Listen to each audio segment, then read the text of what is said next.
أعوذ بالله من الشيطان الرجيم بسم الله الرحمن الرحيم الحمد لله والصلاة والسلام على رسول الله وعلى آله وصحبه أجمعين أما بعد আলহামদুলিল্লাহ সুবহানাহু ওয়া তাআলা শুকরিয়া তিনি আমাদেরকে তৌফিক দিয়েছেন প্রতি সপ্তাহে মতো আজকেও একত্রিত হওয়ার।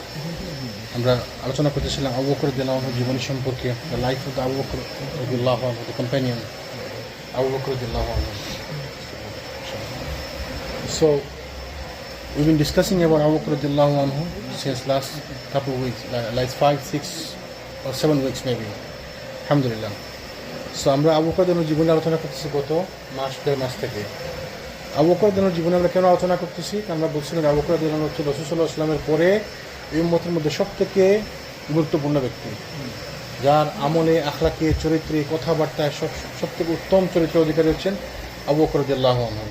এই জন্য তার জীবনকে আমাদের জন্য অনেক শিক্ষা আছে। তার জীবন যদি আমরা অনুসরণ করতে পারি আমরা ইনশাআল্লাহ অনেক ভালো চলতে পারবো।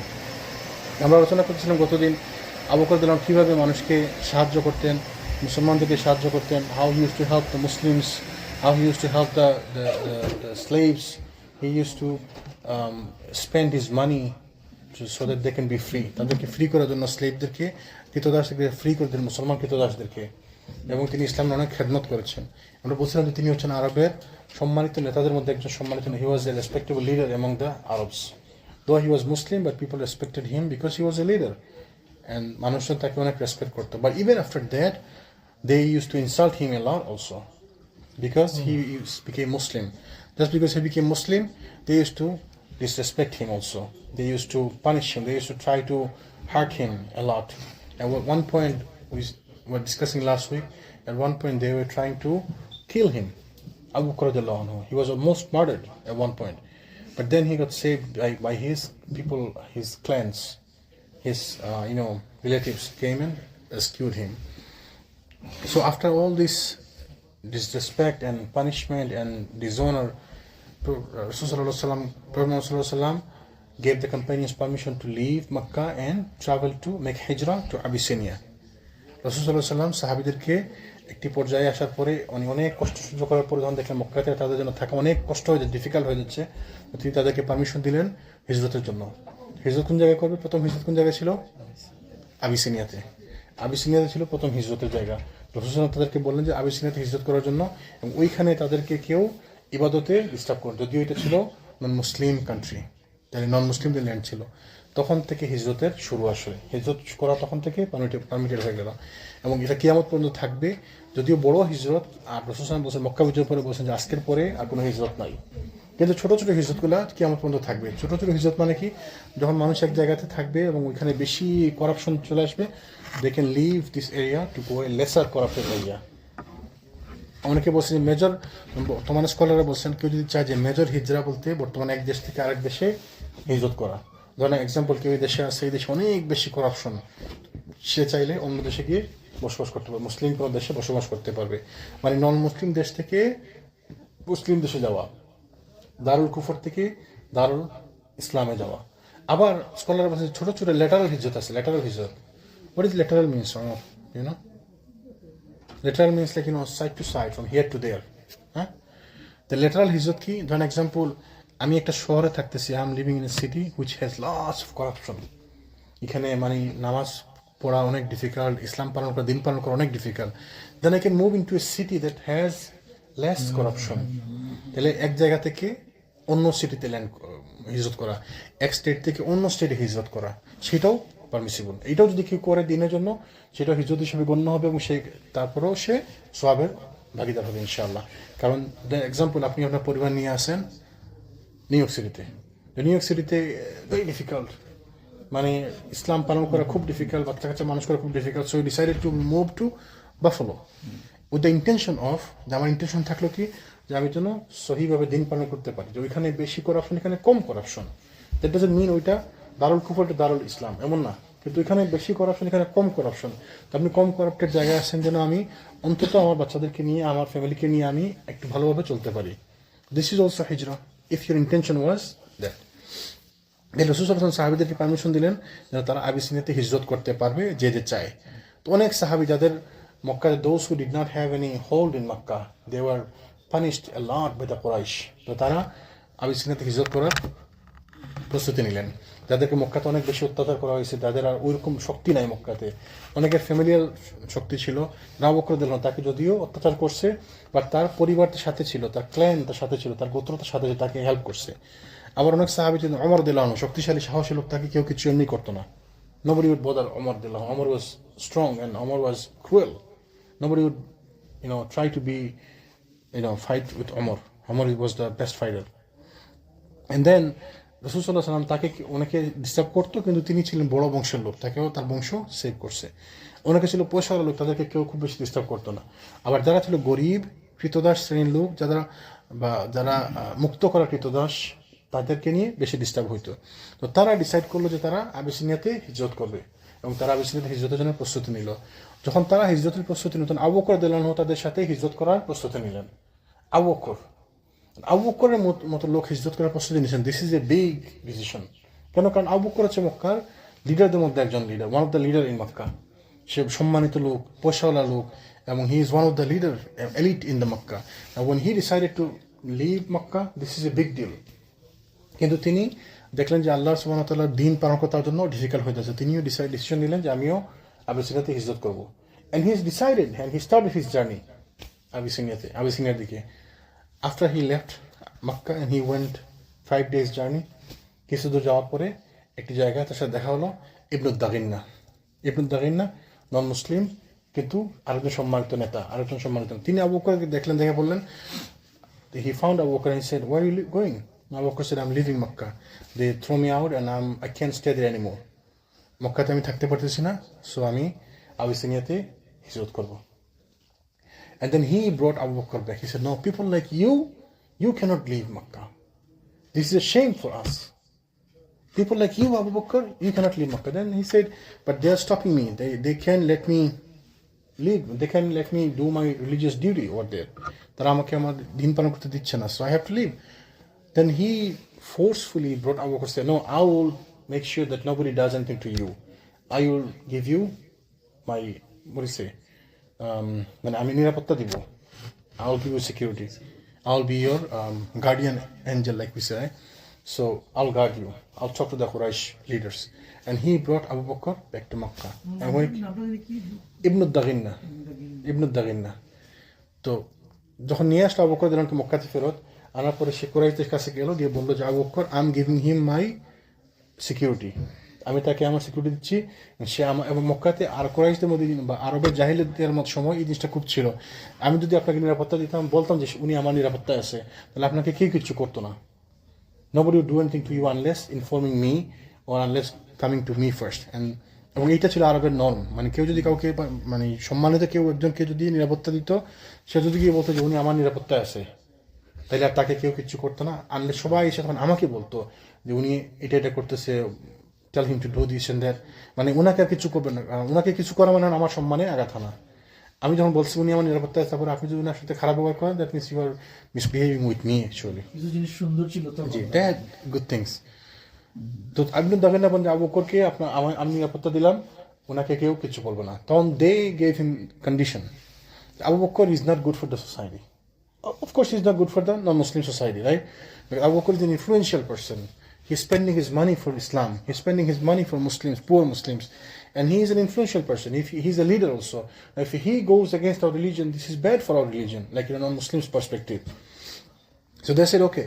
He prays openly. He prays Salat openly. He recites Quran openly. And we can afford that. We cannot afford that. Because when he prays Salat, people get attracted and they come and they look at him. সে যখন কোরআন পড়ে, মানুষজন তার কোরআন শুনে এবং মানুষজন আকৃষ্ট হয়। তো আমরা এটা এই রিস্ক আমরা নিতে পারবো না। If he only prays Salat at his home, and if he recites Quran at his home, then we'll allow him. মানে সেজন্য মক্কাতে এসে নামাজ না পড়ে, পাবলিকলি নামাজ না পড়ে, পাবলিক জন্য সে দিনই কাজকর্ম না করে, if that is the case, then we'll allow him to stay, unless otherwise you know. And then Ibn Daginna said, okay, I'll talk to him. And Ibn Daginna goes to Abu Bakr and he said, this is the condition they gave me. If you agree, then you can stay in the mosque. Abu Bakr said, okay, khalas, I'll stay. And I'll follow there, whatever they say. I'll not go to masjid openly. And Abu Bakr started praying Salat at his home. So what he did, after a while, he decided to build a place of Salat, kind of small musalla, right? at his home. He said, I can't go to Masjid al-Haram, I can't pray publicly, so I'm going to make one part of my home as my masjid, or musalla, my prayer place. And he did that, and he started praying over there. So when he started praying over there, now it's like a small masjid. এটা ছোট মসজিদের মতো, তাই না? তো মানুষজন আবার আসতে লাগলো, মানুষজন বাসার মানে বাড়ির বাইরে থেকে তাকে দেখতে লাগলো আবু বকর নামাজ পড়তেছে। And then when he recited Quran, it is his house, but there's one part of his house he make it as masjid, right? Kind of musalla, prayer place. So he started praying salat there, reciting Quran out loud. And then when he recited Quran, Abu Bakr was one of the person who, when we recite Quran, his tears flows down.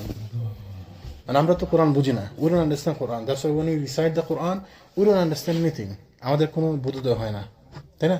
আমরা তো কোরআন পড়ি, আমাদের কোনো বোধোদয় হয় না, আমরা কিচ্ছু বুঝিও না, আমরা কান্দিও না। আজকে মাগরিবে যে আয়াতগুলো পড়ছি, did anyone understand the meaning? মাগরিবে যে আয়াতগুলো পড়ছি, do you know this surah Zumar? Do you know this ayats? وَسِيقَ الَّذِينَ كَفَرُوا. No, surah surah Zumar, right? Yeah, surah Zumar. Yeah, so if we understand the meaning only, subhanallah, this is amazing meaning. একটু অর্থগুলো বলি। وَسِيقَ الَّذِينَ كَفَرُوا إِلَى جَهَنَّمَ زُمَرًا, মানে যখন পাপিষ্ঠদেরকে, যখন গুনাহগার লোকদেরকে জাহান্নামের দিকে হাঁকিয়ে নিয়ে যাওয়া হবে, when they will brought to Jahannam, they will forcefully brought to Jahannam, the sinful people, right? And when they will reach in the gate of Jahannam, they will be said, was then and no prophet came to you who told you about the verses of the Quran, verses of Allah from your Lord?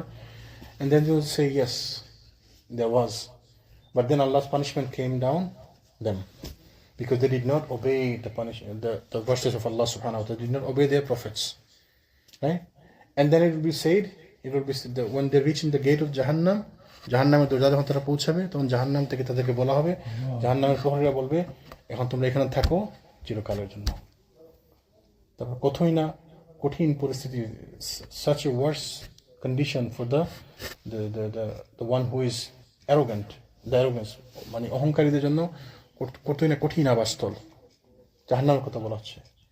তারপরে আল্লাহ সুবহানাহু ওয়া তাআলা বলেন, তারপর যারা ভালো কাজ করবে, যারা আল্লাহকে ভয় করবে, তাদেরকে জান্নাতের দিকে নিয়ে যাওয়া হবে, দলে দলে জান্নাতের দিকে নিয়ে যাওয়া হবে, এবং তাদেরকে বলা হবে, তোমাদের প্রতি সালাম, তোমরা এখানে চিরকাল অবস্থান করো এবং খুশির সাথে শান্তির সাথে থাকো। তখন তারা বলবে, জাযাকাল্লাহু খায়র, ওয়া ক্বালু আলহামদুলিল্লাহিল্লাযী সাদাকানা, আল্লাহ সুবহানাহু ওয়া তাআলা অসংখ্য শুকরিয়া, যিনি আমাদেরকে তার ওয়াদা পূর্ণ করেছেন এবং আমাদেরকে এই জান্নাতের অধিবাসী করেছেন, তাই না? তারপরে তারা দেখবে যে ফেরেশতারা আল্লাহ সুবহানাহু ওয়া তাআলা আরশের চারদিকে ঘোরাফেরা করতেছে, and then Allah subhanahu wa ta'ala will judge among them, in a good judgment, and then they will তারা আল্লাহ প্রশংসা আদায় করবে, তারা আল্লাহ শুকরিয়া আদায় করবে। So if we understand these things, জাহান্নামের যারা সিনফুল, তাদেরকে জাহান্নামের দিকে হাঁকিয়ে নিয়ে যাওয়া হবে, বলা হবে যে তোমাদের কাছে কোনো নবী আসেন নাই যে তোমাদেরকে আল্লাহ সুবহানাহু ওয়া তাআলার আয়াত সম্পর্কে বলে নাই? তারা বলবে, হ্যাঁ বলেছিল, কিন্তু আজকে আল্লাহ সুবহানাহু ওয়া তাআলার পানিশমেন্টগুলো তাদের উপরে আসলো। তো এই আয়াতগুলো যদি আমরা বুঝতাম, তাহলে আমরা হয়তো অনেক কিছু ফিল করতাম, তাই না? আমরা তো এগুলো বুঝি না, we don't feel anything. Abu Bakr রাদিয়াল্লাহু আনহু ওদের সাহাবীদের মধ্যে এমন একজন সাহাবী, যিনি কোরআন যখন পড়তেন বুঝে শুনে পড়তেন, বুঝে পড়তেন, এবং তিনি ফিল করতেন, তিনি মানে জোর দ্বারা কাঁদতেন, এবং এইটার একটা ইফেক্ট আছে। When somebody recite, even in the normal salat, you will see, one imam who understands the Quran, when he reciting, he cries. The people behind him, they don't understand, but still they cry. By listening, the imam is crying, right? Because when somebody recites Quran and cries, people affected by that. It affects people, right? It touches people's heart, and that's what happened when Abu Bakr radiallahu anhu recited the Quran. People used to get attracted with that, and then Quraysh, after a while, they saw, no, it's not stopping people. When Quraysh তারা দেখে আবার তারা বিরক্ত হয়ে গেল যে আবু বকরকে আমরা বললাম, we told him to stay inside the home, but now he is praying loudly again, right? And he's attracting people again, and we can let that happen. তো তারা ইবনে দাগিনাকে ডাকলো, যে সিকিউরিটি ছিল, তাই না? ডেকে বললো যে দেখো, we can't do that anymore, because Abu Bakr, the condition was he should not pray publicly, Now he's praying in his home, that's fine, but he's praying loudly and people are getting attracted again. So we want you to lift your security from him or go talk to him. Ibn Dagunna Abu বকরের কাছে এসে বললেন যে Abu Bakr এই condition, তারা বলছে যে তুমি এগুলা বন্ধ করতে হবে, আদারওয়াইজ আমি তোমাকে সিকিউরিটি দিতে পারবো না। Then Abu Bakr said, "Khalas, I don't need your security. For me, Allah is enough. So lift your security is fine, and Allah is enough for me." তো আবু বকর বলার উদ্দেশ্য হচ্ছে এখানে শিক্ষা আছে আমাদের জন্য যে আমাদেরকে রিলাই করতে হবে শুধুমাত্র আল্লাহর উপর। আমরা শুধুমাত্র আল্লাহর উপর রিলাই করব। If you rely on someone else, there is a limit. If I rely on you, you have a limit too. How far you can help me? How far I can get help from you? But if you rely only on Allah subhanahu wa ta'ala, there is no limit. So Muslims should always rely on Allah subhanahu wa ta'ala. And Muslims should never hide his religion. I have to pray. It doesn't matter how you stop me, but I have to pray. তাই না? আগের আমরা যারা আগে ইতিহাসগুলো পড়ছেন, যারা আগে জানেন যে স্পেনে যখন মুসলমানরা ছিল, the Muslims ruled Spain for 850 years. More than 800 years. Everything was Islamic in the Spain. Everybody was Muslim.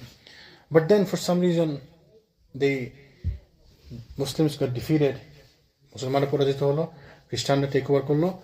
তারপরে একটা পর্যায়ে এমন অবস্থা আসলো যে কেউ মুসলিম পরিচয় দিতে পারবে না।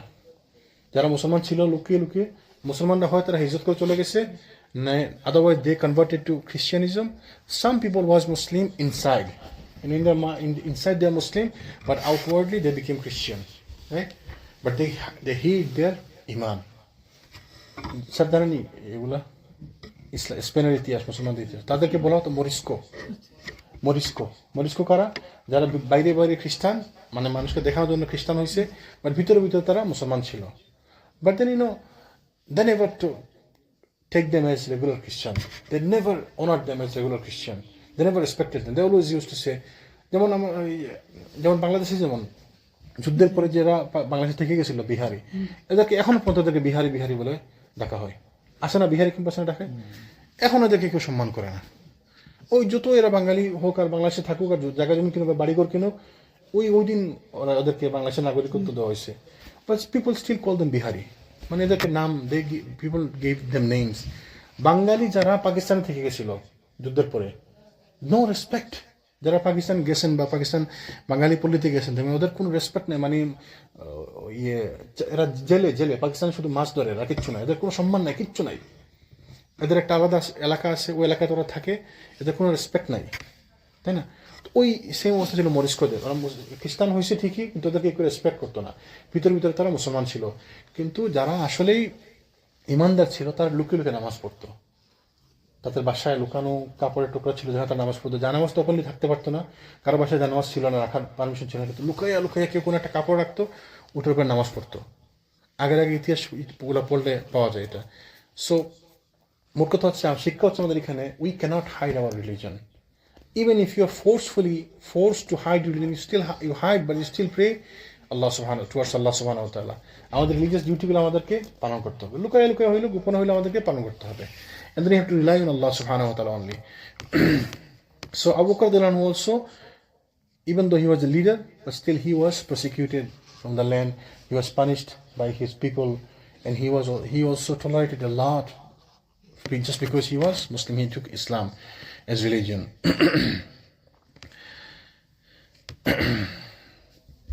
তো এই ছিল আবু বকর রাদিয়াল্লাহু আনহুর প্রথম হিজরতের ঘটনা। পরবর্তীতে তিনি হিজরত করেন রাসূল সাল্লাল্লাহু আলাইহি ওয়াসাল্লামের সাথে, এটা আমরা আলোচনা করব ইনশাআল্লাহ। তারপরে আমরা আলোচনা করব আবু বকর রাদিয়াল্লাহু আনহু যখন রাসূল সাল্লাল্লাহু আলাইহি ওয়াসাল্লাম হিজরতের কিছু পূর্বে তিনি খুঁজতেছিলেন যে কে তাকে সাহায্য করবে। তিনি বিভিন্ন গোত্রের লোকদের কাছে যাচ্ছিলেন যে কে তাকে সাহায্য করবে, কে তাকে আশ্রয় দেবে, তিনি কোন জায়গায় হিজরত করতে চান। তো হিজরতের আগে মদিনাতে হিজরতের আগে রাসূল সাল্লাল্লাহু আলাইহি ওয়াসাল্লাম সবার কাছে যাচ্ছিলেন এবং খুঁজতেছিলেন প্রত্যেক গোত্রের কাছে কে তাকে সাহায্য করতে পারে, কে তাকে সাহায্য করবে, কে তাকে আশ্রয় দিবে, এবং কোন জায়গায় গেলে তিনি আল্লাহর দ্বীন প্রচার করতে পারবেন ইজিলি। তো যখনই কোনো গোত্র মক্কাতে ট্রাভেল করতো, তিনি তাদের কাছে যেতেন রাসূল সাল্লাল্লাহু আলাইহি ওয়াসাল্লাম, তাদের কাছে গিয়ে ইসলামের দাওয়াত দিতেন এবং তাদেরকে বলতেন যে তোমরা কি আমাকে সাহায্য করবা। এবং তো সব সময় তার সাথে থাকতেন আবু বকর রাদিয়াল্লাহু আনহু। কেন আবু বকর থাকতেন? কারণ যখন কোনো গোত্র আসতো, রাসূল সাল্লাল্লাহু আলাইহি ওয়াসাল্লাম আগে জিজ্ঞেস করতে আবু বকর রাদিয়াল্লাহু আনহুকে, তুমি কি বলো এদের সম্পর্কে। ওই যে বলছিলাম, মনে হচ্ছে আবু বকর একটা স্পেশালিটি ছিল, তিনি ছিলেন বংশবিদ্যার স্পেশালিস্ট। বংশবিদ্যা স্পেশালিস্ট ছিলেন তিনি। তো তিনি কাউকে দেখলে তিনি জিজ্ঞেস করতেন তোমার বাড়ি কই, কোন জায়গা থেকে আসছো, এটা শুনে তিনি বলতে পারতেন ও তোমার এলাকা অমুক অমুক থাকে না, তুমি অমুকের ছেলে, অমুকের নাতি, অমুকের এই, অমুকের সেই, এরকম বললে মানে তিনি বুঝতে পারতেন, তিনি বলতে পারতেন, এসে বলতেন না এরা সম্মানিত লোক, এরা খুব ভালো বংশের লোক, এদের এই আছে সেই আছে। অথবা বলতেন যে এরা খুব ওইরকম না, ওদের কাছে গিয়ে লাভ নাই, আপনি দাওয়াত দেন কিন্তু এদের কাছে থাকার মানে আশ্রয় চাই লাভ নাই এদের কাছে। তো আবু বকর আগে থেকে রাসূল সাল্লাল্লাহু আলাইহি ওয়াসাল্লামকে একটা আইডিয়া দিতেন এদের ব্যাপারে, বিভিন্ন গোত্রের ব্যাপারে। তো এইভাবে রাসূল সাল্লাল্লাহু আলাইহি ওয়াসাল্লাম যখন হজের সিজন থাকতো, হজের সময় প্রত্যেক লোক আসতো হজ করার জন্য, তিনি প্রত্যেক গোত্র থেকে, এবং তিনি সব গোত্রের কাছে যেতেন রাসূল সাল্লাল্লাহু আলাইহি ওয়াসাল্লাম দিয়ে দিনের দাওয়াত দিতেন। রাসূল সাল্লাল্লাহু আলাইহি ওয়াসাল্লাম দিনের দাওয়াত দিতেন, তাদের কাছে সাহায্য চাইতেন। মানে এটা হিজরতের আগে শেষ মুহূর্তে যখন তিনি ডিসাইড করতে চাচ্ছেন যে কোন জায়গায় যাবেন, কার কাছে সাহায্য চাইবেন, এক পর্যায়ে তাকে কেউ সাহায্য করার জন্য রাজি ছিল না। তো তিনি যখনই যেতেন ওই লোকগুলা আসতো তাদের কাছে যেতেন, আবু বকর তার সাথে সাথে যেতেন, তাকে আগে থেকে সতর্ক করতেন ইয়া রাসূলুল্লাহ এরা হচ্ছে ভালো লোক, এরা সম্মানিত লোক, এদের কাছে জিজ্ঞেস করলে করতে পারেন, এদের কাছে দাওয়াত দেন, এরা অমুকের ছেলে, অমুকের নাতি, অমুকের এই, অমুকের সে, অমুকের বংশীয়ভাবে। তো মানে হচ্ছে আবু বকর ছিলেন যে খুব সম্মানিত, এরাও আবু বকরকে চিনত এবং তিনি তাদেরকে চিনতেন। আবু বকর রাদিয়াল্লাহু আনহু একবার এমন হয়েছিল, আলী রাদিয়াল্লাহু আনহু বর্ণনা করতেছেন, তখন আল্লাহ সুবহানাহু ওয়া তাআলা রাসূল সাল্লাল্লাহু আলাইহি ওয়াসাল্লামকে আরব গোত্রদের কাছে ইসলাম প্রচারের আদেশ করলেন, তখন তিনি তাদের কাছে গেলেন। আবু বকর রাদিয়াল্লাহু আনহু আলী রাদিয়াল্লাহু আনহু বর্ণনা করতেছেন হাদিস, তিনি বলেন আমি রাসূল সাল্লাল্লাহু আলাইহি ওয়াসাল্লামের সাথে ছিলাম, আমরা এক গোত্রের কাছে গেলাম যাদের মধ্যে গাম্ভীর্য এবং শান্তভাব বিরাজ করতেছিল। আবু বকর রাদিয়াল্লাহু আনহু সেখানে উপস্থিত হলেন। দেখেন রাসূল সাল্লাল্লাহু আলাইহি ওয়াসাল্লামের সাথে যখনই যেতেন কোনো গোত্রের সাথে দেখা করার জন্য, আবু বকর সাথে যেতেন, তিনি আসতেন, তিনি এসে এদের মানে আগে থেকে যে রেকি করা বলে আর কি, আগে থেকে বুঝে নিতেন, রাসূল সাল্লাল্লাহু আলাইহি ওয়াসাল্লামকে বলতেন ইয়া রাসূলুল্লাহ এরা এমন এমন এমন। আলী রাদিয়াল্লাহু আনহু বলছেন একবার আমি ছিলাম সাথে, আবু বকর আসলেন রাসূল সাল্লাল্লাহু আলাইহি সাথে, এসে তাদের সাথে শুভেচ্ছা বিনিময় করলেন, জিজ্ঞেস করলেন আপনারা কারা। তখন একজন বলল, মানে ওই গোত্রের পক্ষ থেকে একজন বলল, যাকে জিজ্ঞেস করা হয়েছিল সে বলল যে আমি শাইবান ইবনে আবু সালাবা গোত্রের লোক। আবু বকর রাদিয়াল্লাহু আনহু রাসূল সাল্লাল্লাহু আলাইহি ওয়াসাল্লামের কাছে এলেন এবং বললেন যে আমার মা বাবা আপনার জন্য কোরবান হোক। এটি ছিল একটি কমন টার্ম, সাহাবী রাসূল সাল্লাল্লাহু আলাইহি ওয়াসাল্লামের জন্য বলতেন ফিদাকা আবি ওয়া উম্মি ইয়া রাসূলুল্লাহ, যে আমার মা বাবা আপনার জন্য কোরবান হোক, এটা সম্মানের জন্য একটা টার্ম ছিল। বললেন যে আমার মা বাবা আপনার জন্য কোরবান হোক ইয়া রাসূলুল্লাহ, এরা খুব সম্ভ্রান্ত বংশের লোক। শুধু বলছেন যে তুমি কে, সে কি বললো আমি আমি অমুক, এই নাম শুনেই বললেন যে ইয়া রাসূলুল্লাহ এরা খুব সম্ভ্রান্ত বংশের লোক, খুব ভালো বংশের লোকেরা। তাদের মধ্যে মাফরুক ইবনে আমর, হানি ইবনে কাবিসা, মুসান্না ইবনে হারিসা এবং নোমান ইবনে শরীক আছেন। তিনি ওই লোককে যখন জিজ্ঞেস করেন আপনার নাম কি, এসে বললেন যে তারা খুব ভালো বংশের লোক, তাদের মধ্যে অমুক অমুক অমুক অমুকেরা আছে, খুব সম্মানিত লোকেরা, খুব ভালো লোকেরা। তো তিনি একজন ভালো বক্তা এবং ভদ্র, একজনের কথা বলছেন, তিনি একজন ভালো বক্তা এবং ভদ্র। তার চুলের বিনুনির দুটি অংশ বুকের উপর পর্যন্ত দীর্ঘ ছিল। একজনের কথা বলতেছেন যে সে খুব ভালো বক্তা, তার চুলের দুইটা বেনি করা, তার বুকের উপর এভাবে ঝুলে থাকতো। তার কত কিছু চিনেন, শুধু একজনকে জিজ্ঞেস করছেন তোমার নাম কি, তার কাছ থেকে নাম শুনে বুঝতে পারছেন তিনি অমুক বংশের লোক, এবং এসে বলছেন ইয়া রাসূলুল্লাহ খুব ভালো বংশের লোক, এদের বংশে অমুক অমুক অমুক অমুক অমুক আছে, এদের মধ্যে ওই লোকটা খুব ভালো বক্তা, তার চুলের দুইটা বেনিয়ে তার বুকের উপর আসে, মানে পুরো বর্ণনা দিয়েছেন। আর কত জ্ঞান রাখেন তিনি সব গোত্রের সম্পর্কে। অথচ এরা আসছে কোত্থেকে, দূরের একটি জায়গা থেকে, ইরাকের বর্ডার এরিয়া থেকে, ইরাকের বর্ডার এরিয়া থেকে আসছে। সব লোকের মধ্যে সে আবু বকর রাদিয়াল্লাহু আনহু সব থেকে কাছে বসা ছিলেন। তো তখন তারা রাসূল তাদের সাথে বসলেন, তখন ওই লোক আবু বকর রাদিয়াল্লাহু আনহুর কাছে বসা ছিল। He seated next to Abu Bakr রাদিয়াল্লাহু আনহু। আবু বকর রাদিয়াল্লাহু তাকে জিজ্ঞেস করলেন যে আপনারা কতজন। মাফরুক জবাব দিল যে আমরা সংখ্যা 1000-এর চেয়ে বেশি হব, মোর দেন 1000 পিপল ইন আওয়ার ক্ল্যান। তখন আবু বকর বললেন, আবু বকর রাদিয়াল্লাহু আনহু বললেন যে আপনারা কেমন শক্তিশালী যুদ্ধে আপনারা কেমন শক্তিশালী, when it comes to war how you guys। তো তারা বললেন যে আমরা যুদ্ধে আমরা কখনো ভয় পাই না, আমরা আমাদের বাচ্চাদের থেকে আমাদের ঘোড়াকে বেশি ভালোবাসি, আর আমাদের উট থেকে আমরা আমাদের অস্ত্রকে বেশি ভালোবাসি। Means we love fight, we don't scare of war, আমরা যুদ্ধকে ভয় পাই না।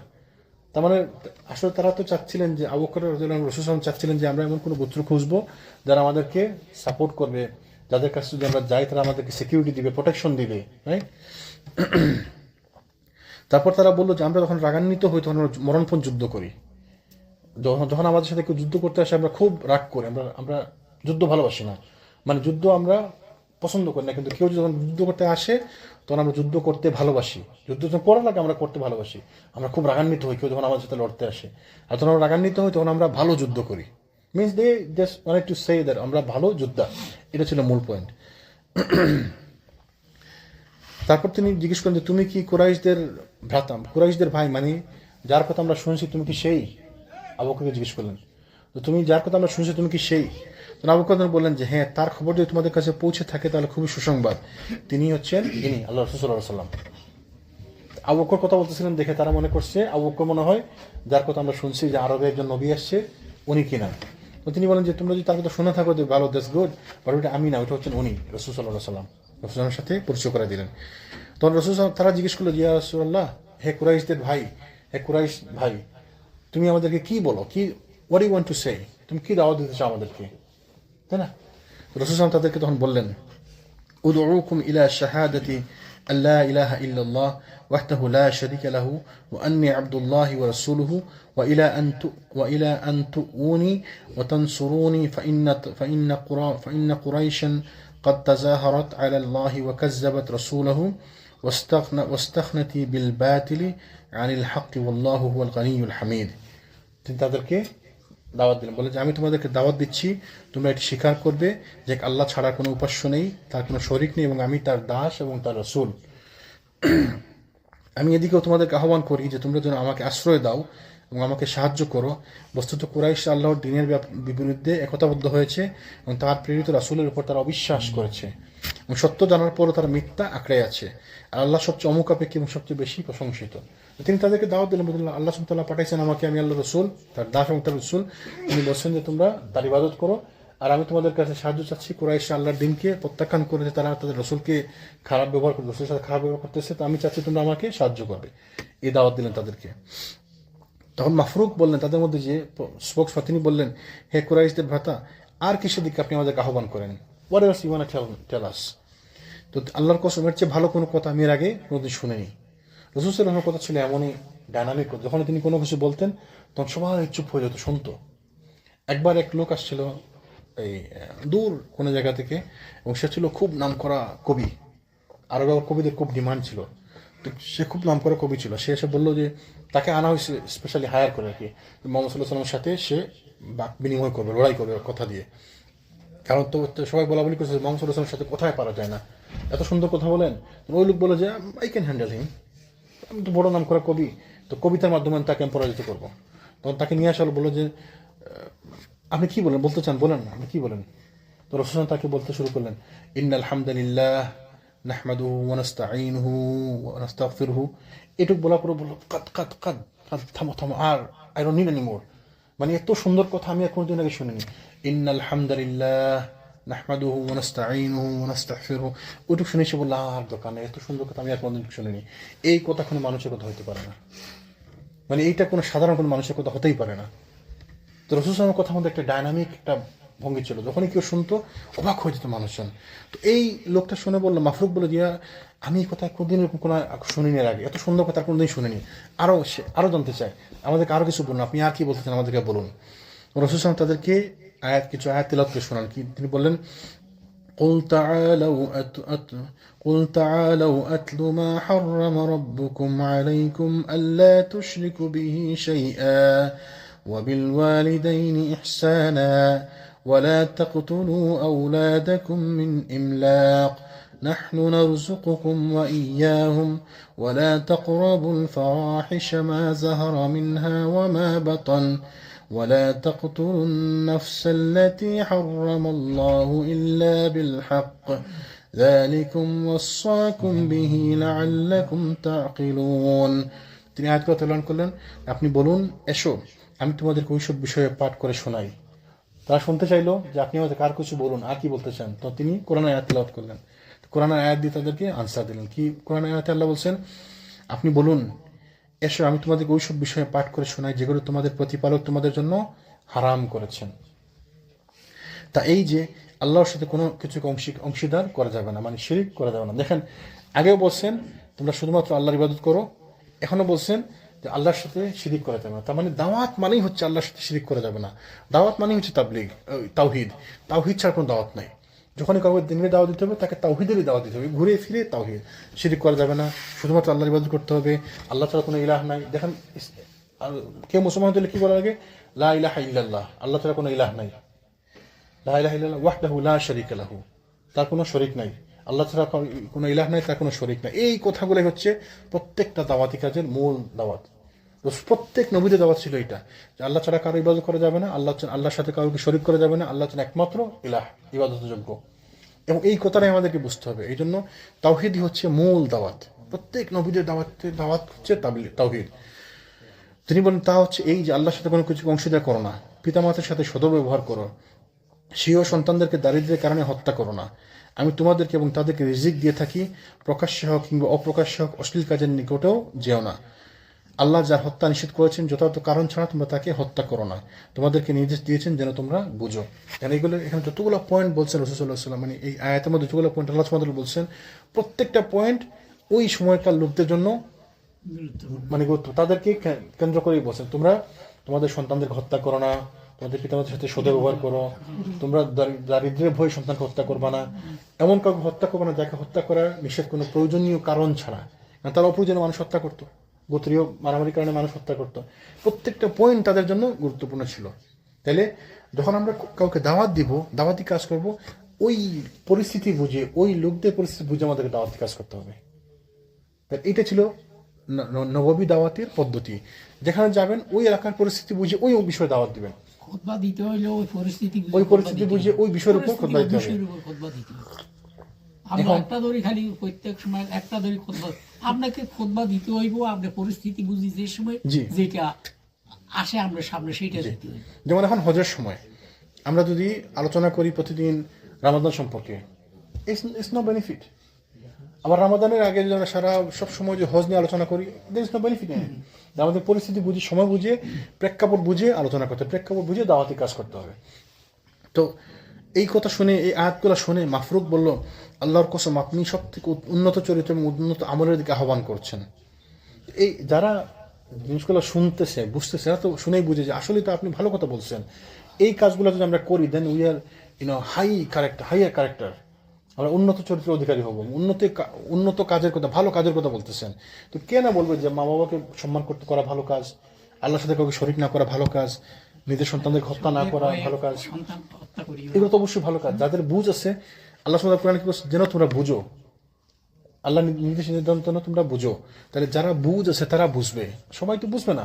সবাই যদি বুঝতো যে কোরআনের আয়াত, এই আয়াত তখনও আছে এখনো আছে, মানুষজন সবাই কি বুঝে? সবাই বুঝে না, সবাই বুঝ গ্রহণ করে না। এই জন্য আল্লাহ সুবহানাহু ওয়া তাআলা যাদের বুঝ আছে, যাদেরকে আল্লাহ সুবহানাহু ওয়া তাআলা বুঝ দান করছেন, তারা শুধু যদি তোমরা বুঝতে অনুধাবন করতে। তারপরে তিনি বলেন যে আপনি তো উত্তম আমলের দিকে আমাদেরকে আহ্বান করতেছেন। যারা আপনাকে মিথ্যাবাদী সাব্যস্ত করছে এবং আপনার বিরুদ্ধে একতাবদ্ধ হয়েছে, তারা চরম মৃত্যুক এবং পথভ্রষ্ট। তার রাসূলের সাথে কথা শুনে বুঝতে পারে যে যারা আপনাকে খারাপ কথা বলতেছে আপনার ব্যাপারে, দে আর লাইং, তারা তো মৃত্যু। কারণ আমরা আপনার কাছে যা শুনতেছি আর মানুষের কাছ থেকে যা শুনছি, ইটস নট সেম। তারপর মাফরুক সিদ্ধান্তের জন্য বিষয়টাকে হানি ইবনে কাবিসা দিকে ফিরলেন। কিন্তু সিদ্ধান্ত নেওয়া, যে তাকে সাহায্য করা, আপনাকে আশ্রয় দেওয়া, ইটস এ বিগ থিং। এটা আমি একলা পারবো না। তো তিনি তার সঙ্গীর দিকে তাকালেন। তারা মানে তিন চারজন যারা আসেন এখানে সবাই নেতা, একজন আরেকজনের দিকে তাকালেন যে আপনি কি বলেন, বুঝছেন? তো ওই কার দিকে থাকলেন? হানি ইবনে কাবিসার দিকে ফিরলেন এবং বললেন যে তিনি হচ্ছেন হানি আমাদের নেতা, ধর্মীয় বিষয়ে আমরা তার সিদ্ধান্তেই চলি। তো বললেন যে ইনি হচ্ছেন আমাদের নেতা, আমরা তার কথায় চলি ধর্মীয় বিষয়ে। তিনি কি বলেন দেখি। তো হানি বললেন যে হে কুরাইশদের ভাই, আমি আপনার বক্তব্য শুনেছি, কিন্তু এক বৈঠকে আলোচনা পরে সিদ্ধান্ত নেওয়া আমাদের পক্ষে সহজ নয়। আমরা আপনাকে আগে কোনোদিন আপনার সাথে পরিচয় হয়নি, আজকে প্রথম পরিচয় হয়েছে, আপনার কথা শুনছি, আমরা ভালো লাগছে, কিন্তু আমরা এক বৈঠকে সিদ্ধান্ত নিতে পারবো না। It's a big decision. আমরা এটার ব্যাপারে সিদ্ধান্ত নিতে পারবো না এক বসায়। তারপর সঙ্গীর দিকে তাকালেন, বলেন আপনি কি বলেন? আরেকজনের দিকে তাকালেন, বলেন তিনি বলেন যে আমরা এক বৈঠকে আলোচনা পরে, যার পূর্বে কোনো আলোচনা হয়নি এবং যার পরেও কোনো আলোচনা হবে না, যদি আমরা আমাদের ধর্ম ছেড়ে আপনার ধর্ম গ্রহণ করি তাহলে সেটা হবে খুবই লজ্জার পরিণাম। না ভেবে দ্রুত সিদ্ধান্ত নিয়ে আমরা অদূরদর্শিতার পরিচয় দিতে পারি না। তাড়াহুড়ো করা পথভ্রষ্টতার সহগামী। না, তাদের মধ্যে বুঝছিল আসলে কথা ঠিক, যদি আমরা তাড়াহুড়ো করি তো সেটা পথভ্রষ্টতার সামিল। তো আমরা তাড়াহুড়ো করতে পারবো না, উই নিড টাইম। আর আমরা যাদেরকে রেখে এসেছি তাদের উপর কোনো সিদ্ধান্ত চাপিয়ে দেওয়া আমরা পছন্দ করি না। সে নেতার মতো কথা বলছে, সুন্দর কথা বলছে। যাদেরকে আমরা বাড়িতে রেখে আসছি, আমাদের যারা বাড়িতে রয়ে গেছে, আমাদের এলাকাতে রয়ে গেছে, আমরা এখান থেকে সিদ্ধান্ত নিলাম, নিলে তাদের উপর এটা চাপাই দেওয়া হবে, তো আমরা এটা করতে পারি না, তো আমরা এটা সিদ্ধান্ত আমরা নিতে পারবো না। সুন্দর কথা বলছে। সেই জন্য আমরা যখন তাদের কাছে ফিরে যাব, আপনারাও ফিরে যাবেন, তারপর আমরা বিষয়টা নিয়ে চিন্তা ভাবনা করব। তো হানি এ পর্যন্ত বলার পরে থামলেন, মানে ওই নেতা এই পর্যন্ত বলার পর থামলেন। তারপর তিনি মুসান্না ইবনে হারিসার দিকে তাকালেন, আরেকজন নেতা মুসান্না ইবনে হারিসা। তো মুসান্না ছিলেন তাদের যুদ্ধক্ষেত্রে তাদের সেনাপতি। তিনি বলেন যে আমাদের, উনি কি বলেন দেখি, উনিও তো আমাদের যুদ্ধক্ষেত্রে আমাদের নেতা উনি।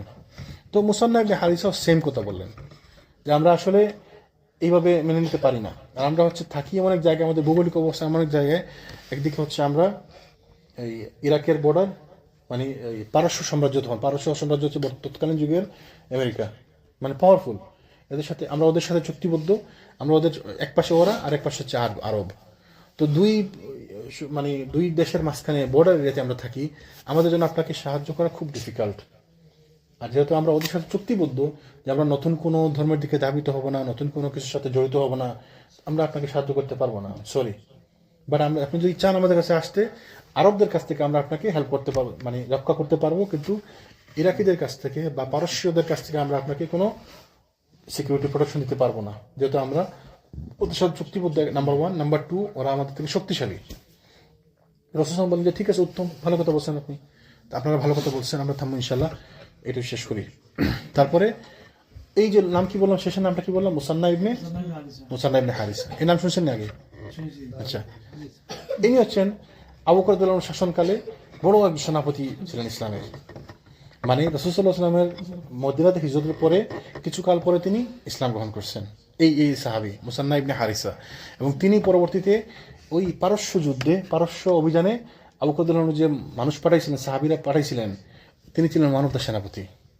4 জনকে পাঠাইছিলেন সেনাপতি হিসাবে, তার মধ্যে একজন ছিলেন মুসান্না ইবনে হারিসা।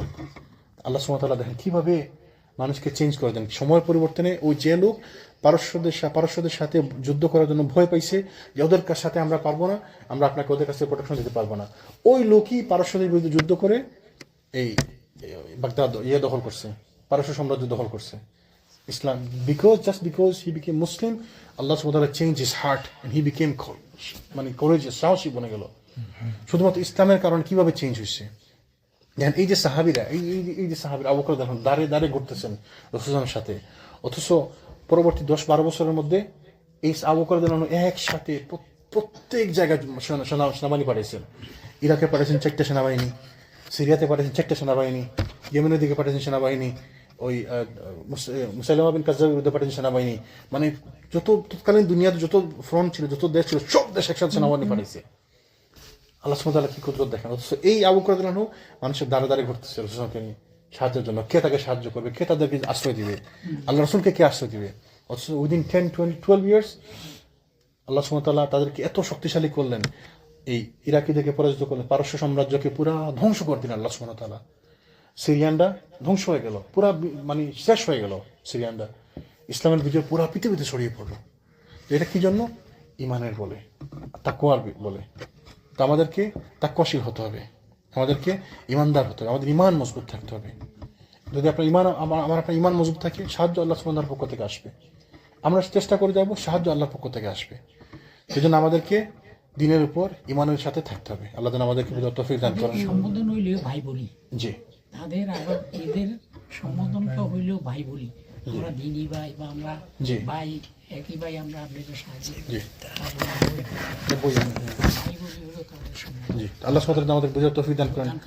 আমরা যেন আবু বকর জীবনী থেকে শিখে আমাদের জীবনে ইমপ্লিমেন্ট করতে পারি। সুবহানাকাল্লাহুম্মা ওয়া বিহামদিকা আশহাদু আল্লা ইলাহা ইল্লা আনতা আস্তাগফিরুকা ওয়া আতুবু ইলাইক।